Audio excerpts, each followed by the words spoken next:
Mahirap bang magpatawad? Ako rin kagaya mo. Hirap akong magpatawad. Ngunit natulungan ako ng salita ng Diyos na maunawaan kung bakit kailangang magpatawad.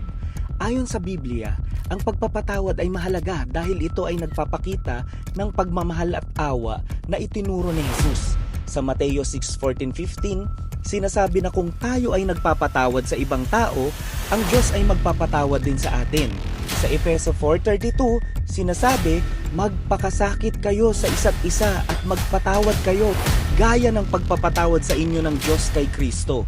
Ang pagpapatawad ay hindi lamang isang utos, kundi isang pagkilala sa kung paano tayo pinatawad ng Diyos na nagbibigay daan para sa tunay na pagbabago at pagkakasundo sa ating sarili at sa iba.